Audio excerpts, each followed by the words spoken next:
की खबरों के साथ मैं हूं मनोज मानस। खबरों का रुख करेंगे उससे पहले देख लेते हैं इस वक्त की अहम सुर्खियां। 8 साल बेमिसाल आज से 3 दिन के विकास उत्सव का आगाज। गोरक्षपीठाधीश्वर के रूप में दिखेंगे सीएम योगी। डिप्टी सीएम केशव प्रसाद मौर्य वाराणसी दौरे पर 25, 26 और 27 मार्च को सेवा सुरक्षा और सुशासन समारोह मनाया जाएगा। यूपी विधानसभा चुनाव से पहले बसपा हुई सक्रिय। बीजेपी और सपा के वोट बैंक में सेंध लगाने की तैयारी। मायावती ने बनाया खास प्लान। कांग्रेस भी परेशान। 2011 बैच के आईएएस अधिकारी मन्नान अख्तर डीडीए में आयुक्त नियुक्त। डीओपीटी ने सीएस यूपी को लेकर भेजा। उत्तर प्रदेश कैडर के आईएएस हैं मन्नान अख्तर। इलाहाबाद हाईकोर्ट ने इंस्पेक्टर दारोगा भर्ती में यूपी सरकार से मांगा जवाब। नियम की संवैधानिकता पर सरकार का पक्ष रखने को महाधिवक्ता को नोटिस। और औरैया में मौत के घाट उतारा गया एक और पति। प्रेमी संग मिलकर पत्नी ने बनाया खौफनाक प्लान। आप देख रहे हैं के न्यूज, खबरों का सारथी। और अब खबरें विस्तार से। हम खबर से बुलेटिन की शुरुआत करते हैं। उत्तर प्रदेश उद्योग व्यापार मंडल द्वारा आज एक भव्य कार्यक्रम में पूर्व राष्ट्रपति रामनाथ कोविंद ने प्रतिष्ठित उद्योग रत्न अवार्ड प्रदान किया। इस सम्मान को प्राप्त कर समरकूल गोल्डन परिवार ने अपनी सफलता को एक नया आयाम दिया। इस अवसर पर उत्तर प्रदेश के उप मुख्यमंत्री ब्रजेश पाठक, राष्ट्रीय व्यापारी कल्याण बोर्ड के अध्यक्ष सुनील सिंघी और उत्तर प्रदेश सरकार के मंत्री असीम अरुण भी उपस्थित रहे। कार्यक्रम में व्यापार और उद्योग जगत की अहमियत पर चर्चा हुई और व्यापारियों के योगदान को सराहा गया।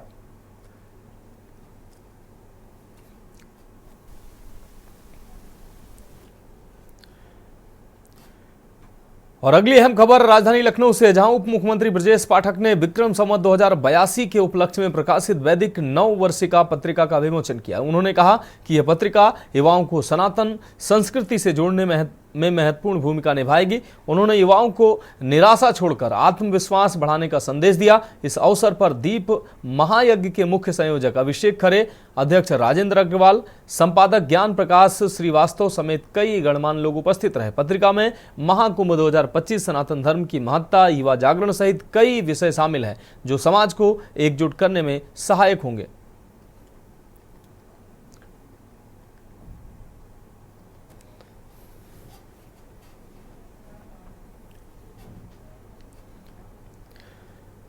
और अगली अहम खबर कानपुर से है, जहां कानपुर पुलिस कमिश्नरेट को 25 मार्च को 4 साल पूरे हो जाएंगे। इस मौके पर पुलिस विभाग द्वारा भव्य आयोजन किया जा रहा है। इस समारोह में डीसीपी, एडीसीपी, एसीपी स्तर के अधिकारी, जनप्रतिनिधि, सामाजिक कार्यकर्ता और मित्र पुलिस के सदस्य शामिल होंगे। पुलिस कमिश्नरेट की स्थापना 2021 में हुई थी। तब से 4 पुलिस आयुक्त बदल चुके हैं। मौजूदा समय में अखिल कुमार इस पद पर हैं। बीते 4 वर्षों में पुलिस प्रशासन को कई उपलब्धियां मिली है, जिनमें थाने और चौकियों की संख्या बढ़ना, फोर्स और प्रशासनिक अधिकारों में वृद्धि शामिल है। कि ये माना जा रहा है कि 27 की तैयारी को लेकर के बसपा सुप्रीमो मायावती पूरी तरीके से अब एक्टिव होती नजर आ रही हैं। इसके साथ ही साथ में ये कहा जा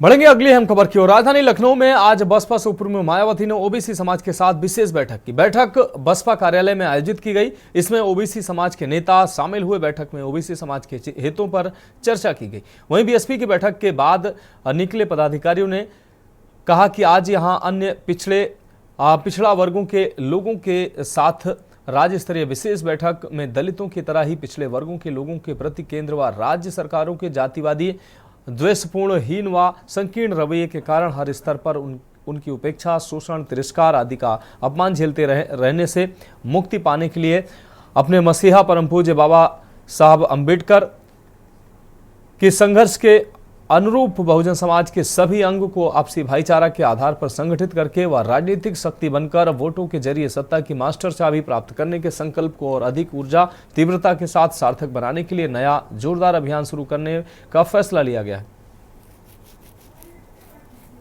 ये ये काफ़ी ज़्यादा महत्वपूर्ण होता है क्योंकि जिस तरीके से बसपा सुप्रीमो मायावती ने इस ओबीसी वर्ग की बैठक को बुलाई है, इस बैठक में ये कह सकते हैं कि बैठक समाप्त हो चुकी है, पदाधिकारी बाहर निकल रहे हैं। आज क्या रहा बैठक में, क्या दिशा निर्देश? बहुजन समाज पार्टी की राष्ट्रीय अध्यक्ष आदरणीय बहन कुमारी मायावती जी, जो 2006 में भाईचारा सभी समाज का बना था, भाईचारा बना करके, और बहुजन समाज पार्टी की राष्ट्रीय अध्यक्ष आदरणीय बहन कुमारी मायावती जी, जो 2006 में भाईचारा सभी समाज का बना था, भाईचारा बना करके, और बहुजन समाज पार्टी 2027 की पूरी तैयारी में लगी है।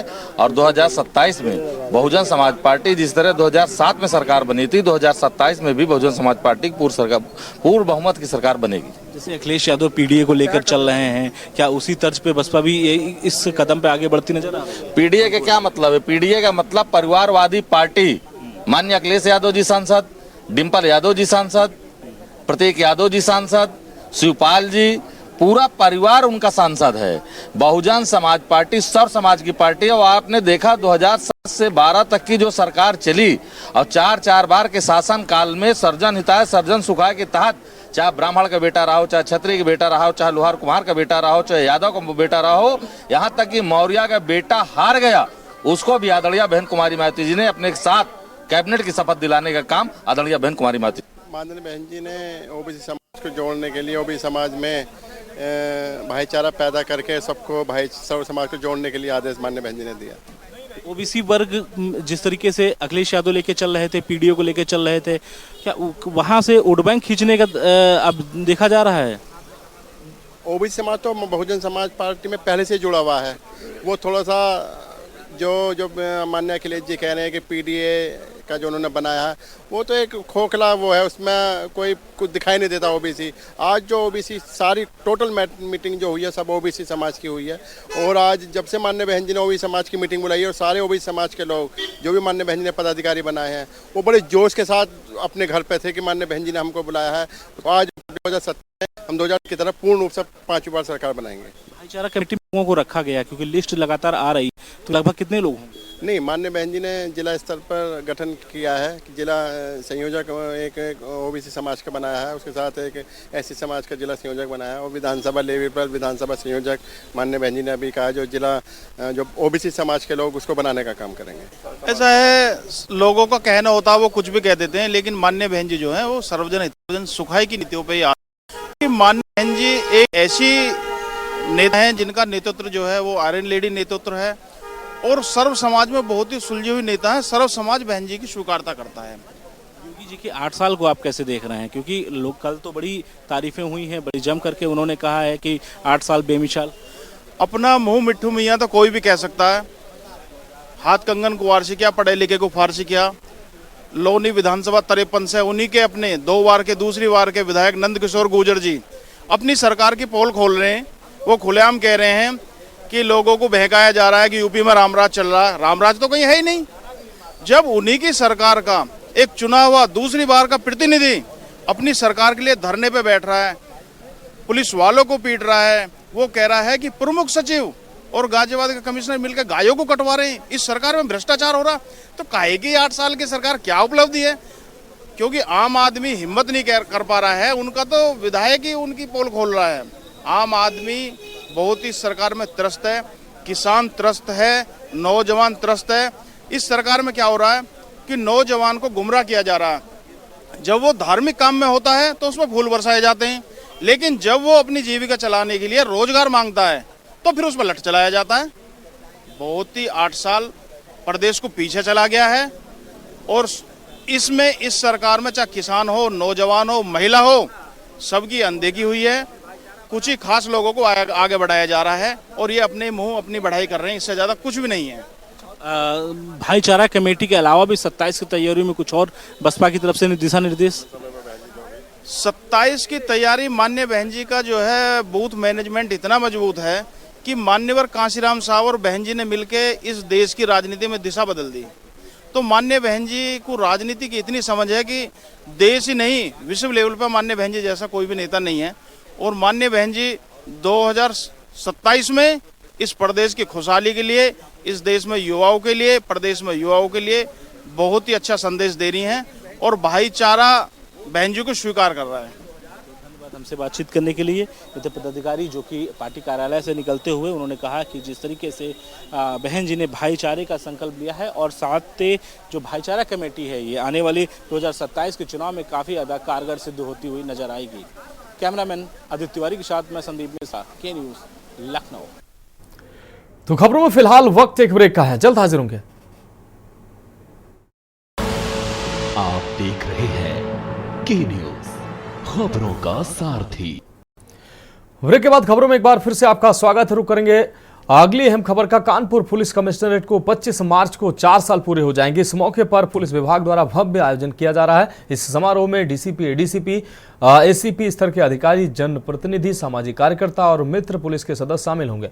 पुलिस कमिश्नरेट की स्थापना 2021 में हुई थी, तब से 4 पुलिस आयुक्त बदल चुके हैं। मौजूदा समय में अखिल कुमार इस पद पर हैं। बीते 4 वर्षों में पुलिस प्रशासन को कई उपलब्धियां मिली हैं, जिनमें थाने और चौकियों की संख्या बढ़ना, फोर्स और प्रशासनिक अधिकारों में वृद्धि शामिल है। उत्तर प्रदेश सरकार के 8 वर्ष पूर्ण होने एवं कानपुर कमिश्नरी के 4 वर्ष पूर्ण होने के उपलक्ष्य में 25, 26, 27 मार्च 3 दिन का कार्यक्रम कानपुर कमिश्नरी के द्वारा किया जा रहा है। इसी के क्रम में आज पहला दिन है, जिसमें ट्रैफिक पुलिस के द्वारा सवेरे ग्रीन पार्क स्टेडियम से एक रन फॉर रोड सेफ्टी का आयोजन किया गया, जिसमें 3 किलोमीटर का एक दौड़ था, जिसमें सभी आयु के वर्ग के लोगों ने इसमें प्रतिभाग किया और उसमें एक अच्छा कार्यक्रम वहाँ पे सवेरे हुआ। उसके बाद में इस पुलिस सभागार में एक विचार गोष्ठी का आयोजन किया गया, मंथन कार्यक्रम का आयोजन किया गया। रुक करेंगे अगले अहम खबर का। उत्तर प्रदेश सरकार के 8 साल पूरे होने पर प्रदेश भर में 3 दिवसीय कार्यक्रमों का आयोजन किया जा रहा है। इसी क्रम में कानपुर के सरसैया घाट नवीन सभागार में विभिन्न विभागों द्वारा लाभकारी योजनाओं की प्रदर्शनी लगाई गई। इस मौके पर उत्तर प्रदेश के उच्च शिक्षा मंत्री योगेंद्र उपाध्याय भी पहुंचे और सरकार की योजनाओं और उपलब्धियों पर प्रकाश डाला। मीडिया से बातचीत में मंत्री योगेंद्र उपाध्याय ने विपक्ष पर जमकर निशाना साधा। उन्होंने कहा कि 2024 के चुनाव में कुछ लोग संविधान बदलने और आरक्षण खत्म करने की अफवाहें फैला रहे थे, लेकिन मोदी सरकार ने संविधान से कोई छेड़छाड़ नहीं की। उन्होंने कर्नाटक का उदाहरण देते हुए कहा कि मुस्लिम आरक्षण की कोई संवैधानिक व्यवस्था नहीं थी, फिर भी उसे लागू किया गया, जिससे दलितों और पिछड़ों को नुकसान हुआ।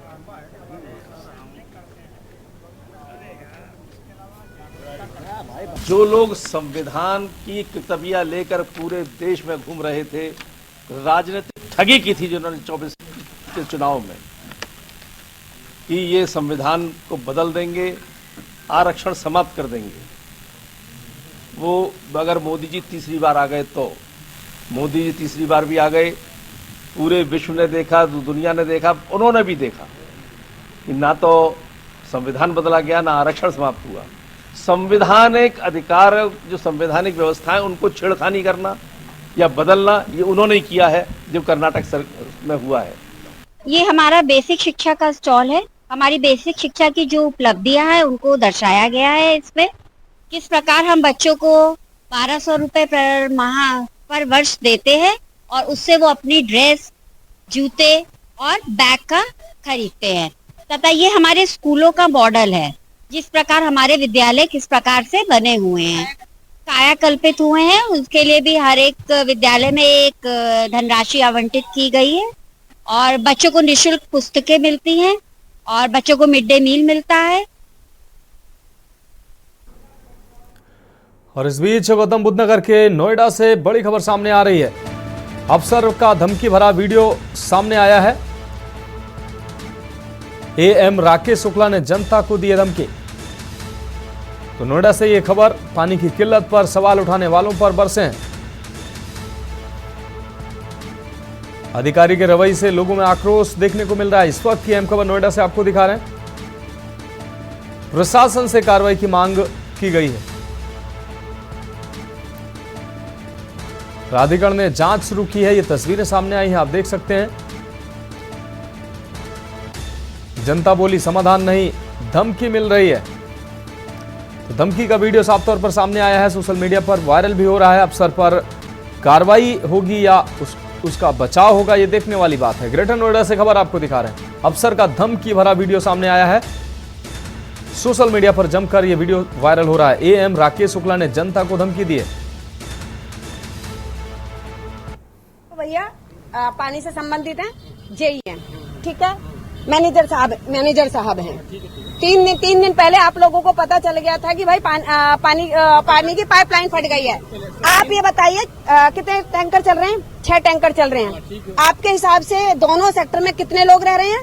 नहीं तो आप कम से कम 30 से 40 हजार। खाली चिल्लाने का में आप भी तो कुछ व्यवस्था सोशलिस्ट है, तो आप जाकर कुछ टैंकर व्यवस्था नहीं कर सकती हैं। बताओ आप जनता को देना कि यहाँ पे आके अपनी भाषा सुनिए तुम्हारे जैसे सुनिए पहले तुम्हारे जैसे अधिकारी अगर यही रहेंगे, जनता की जाके सेवा करिए, जाके यहाँ आकर के तुम्हें डिस्टर्ब करनी काम करने से। 1 मिनट, मैंने कौन सा डिस्टर्ब किया है? तुम रात को वहाँ पे 11 बजे तक बैठे रहे ऑफिस में, ठीक है? आपका सीओ कहाँ है? आपका एसीओ कहाँ है? वहाँ जाके ऑफिस जाओ, बात करो। यहाँ काम करने के लिए जो आदमी काम कर रहा है उसको डिस्टर्ब मत करो। अरे मुझे यही तो बता दो, तुम काम क्या कर रहे हो? आपका जनरेटर कहाँ है? आप भी एकदम तमीज में रहिए। आप अधिकारी हैं, आप जिम्मेदार अधिकारी हैं यहाँ पर। इसीलिए चुपचाप बैठिए, जाके जाओ। तुम हमको बैठाओगे? ऐसा ना हो कि सीट छोड़ के भागनी पड़ जाए। किसी की माई की लाल की ताकत नहीं जो सीट छोड़ के बैठा दो। पक्का? आप काम तुम बताओगे हमें क्या करना है? तो तुम हमें बताओगी? हम बताएंगे, क्योंकि तुम्हें सरकार ने बैठा रखा है या बेईमानी करने के लिए नहीं बैठा रखा है। भैया आप ये बताइए, ये अधिकारी है जो बदतमीजी कर रहा है। आप भी तो अधिकारी हैं, आपने ये तो काम किया है। इनके पास साधन तक नहीं है और साले झूठ बोलते हैं। ये मशीन आई है वहाँ से, फरीदाबाद से, हापुड़ से। तुमने जब ठेका दिया था तो उसके पास मशीन नहीं थी। तुम ठेका दिलवा दो, ठेका बहुत। अरे तमीज में आ जाओ भैया, तमीज में आ जाओ। तुम तमीज में आ जाओ। तुम लेडीज हो, तुम समझ नहीं? अच्छा अभी पता चला तुमको मैं लेडीज हूँ। अब तक तो भैया पानी से संबंधित हैं, जेई हैं, ठीक है? मैनेजर। तो खबरों में वक्त एक और ब्रेक का, जल्द हाजिर होंगे। आप देख रहे हैं के न्यूज, खबरों का सारथी।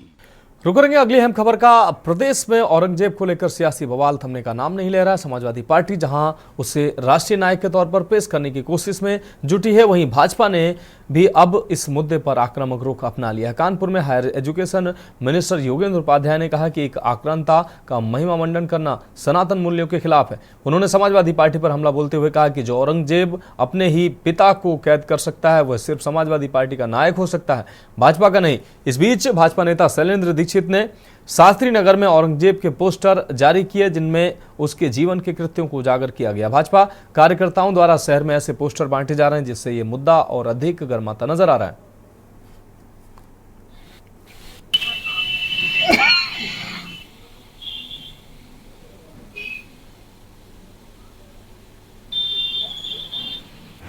के आक्रांता औरंगजेब जो क्रूर था, सनातन द्रोही था, जिसने अधर्मी हिंसा की, लाखों लोगों को मारा, हमारे गुरु तेग बहादुर सिख गुरु की हत्या की और इस देश में सनातन संस्कृति को नष्ट किया, धार्मिक ग्रंथों को नष्ट किया। आज देश की कुछ ताकतें उसको नायक बता रही हैं। तो आज हमने ये पोस्टर जारी करके उससे सवाल खड़ा किया है कि जो इतना क्रूर था, जो इतना हिंसक था, जिसने देशद्रोह किया, उस देशद्रोही को जो खलनायक था उसको नायक क्या बताया जा रहा और क्यों बताया जा रहा, वो शक्तियां हमें जवाब दें। रुक करेंगे अगली अहम खबर का। उन्नाव के निराला प्रेक्षागृह में आयोजित कार्यक्रम में बीजेपी सांसद साक्षी महाराज ने केंद्र और प्रदेश सरकार की उपलब्धियों का जमकर बखान किया। उन्होंने कहा कि सरकार ने जितने वादे किए थे उससे कहीं ज्यादा काम किया है। कानून व्यवस्था के सुधार को लेकर उन्होंने योगी सरकार की तारीफों के पुल बांधते हुए कहा कि अब कोई गुंडा सिर उठाकर नहीं देख सकता है। अपराधियों में सरकार का खौफ है, जिससे प्रदेश में अपराध दर घटी है और विकास की रफ्तार तेज हुई है। साक्षी महाराज ने सपा प्रमुख अखिलेश यादव के बयान पर पलटवार करते हुए कहा कि यूपी में अब अपराधियों की दुकान बंद हो चुकी है, हर तरफ सिर्फ तरक्की ही तरक्की है। उन्होंने याद दिलाया कि पहले माफिया बेखौफ घूमते थे, पत्रकारों पर हमले होते थे, लेकिन अब अपराधी सरकार की कार्रवाई से थर थर कांप रहे हैं।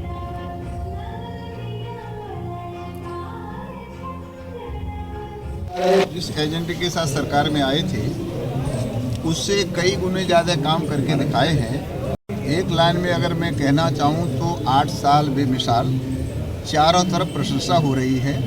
सिवा उनके जो लोग पूर्वाग्रही हैं, विपक्षी राजनीति करते हैं, उनका धर्म भी बनता है, कर्तव्य भी बनता है आलोचना करना, उसके अलावा कोई भी उंगली उठाने वाला नहीं है। यहाँ से लेकर उन्नाव से लेकर देश विदेश तक हमारे प्रदेश की और देश की प्रशंसा। तो अखिलेश यादव से आप पूछ सकते हैं कि अब वो प्रदेश ठीक था जब पत्रकारों पर हमला होता था, जब ये नारे लगते थे कि बंद दुकान तुम्हारी खुली दुकान हमारी, जब प्लाटों पर झंडे गाड़ दिए जाते थे, जब एक नारा चल रहा था कि जिस गाड़ी पे लगा हो सपा का झंडा समझ लेना उसमें, तो मैं नहीं कहना चाहता, लेकिन आज कोई गुंडा कहीं सिर उठा के देख नहीं सकता। जितनी जल्दी कार्रवाई योगी जी करते हैं, कहीं कोई बदमाश बदतमीजी करने का प्रयास करे, बाबा का बुलडोजर पहुंच जाता है। इसी का परिणाम है। रोज तो दंगे होते थे, मुजफ्फरनगर के दंगों को आपने नहीं देखा, अब पश्चिम उत्तर प्रदेश के दंगों को आपने नहीं देखा, लेकिन आज कहीं एक पटाखा भी फटने वाला नहीं है, क्योंकि पता है प्रदेश में योगी जी बैठे। लेकिन हमीरपुर में भाजपा सरकार के 8 वर्ष पूरे होने पर भव्य कार्यक्रम का आयोजन किया गया। राज्यमंत्री रामकेश निषाद ने दीप प्रज्वलित कर शुभारंभ किया। इस अवसर पर योगी सरकार की उपलब्धियों का प्रचार किया जा रहा है। सदर विधायक मनोज प्रजापति, राठ विधायक मनीषा अनुरागी समेत भाजपा के कई वरिष्ठ नेता मौजूद रहे। मुख्यालय के चौरा देवी ग्राउंड में 3 दिवसीय कार्यक्रम आयोजित किया जा रहा है, जहां सभी विभागों ने स्टॉल लगाकर जनपद में चल रही योजनाओं की जानकारी दी। सौगातें दी है कि अगर गिनाने के लिए अभी जो परमेश्वर का धाम है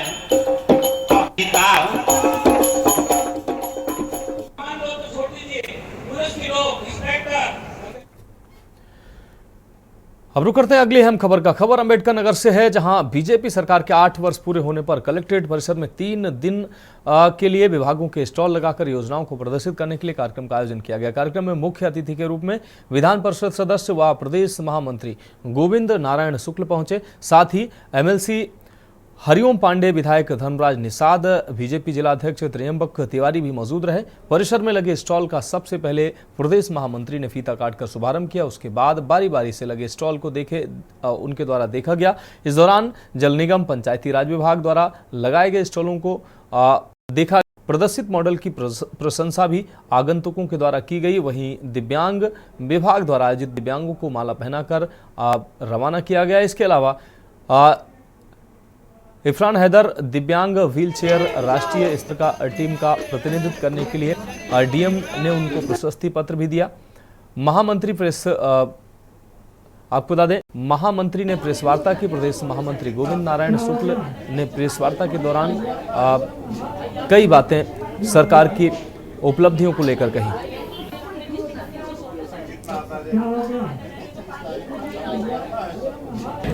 उत्तर प्रदेश की भारतीय जनता पार्टी की सरकार योगी जी के नेतृत्व में उत्तर प्रदेश में जो मैंने संकल्प लिया था 8 वर्ष गांव, गरीब, किसान कल्याण के लिए समर्पित होगा। हमने किसानों की आय बढ़ाने का काम किया है। वही उत्तर प्रदेश के अंदर हमने कानून का राज स्थापित करने का काम किया। 8 वर्षों में हमने कानून का राज स्थापित किया है। गाँव गरीब को एक सुरक्षा मुहैया कराने का काम किया है और इसके साथ ही उत्तर प्रदेश को बेहतर सड़कों की कनेक्टिविटी देने का काम किया है।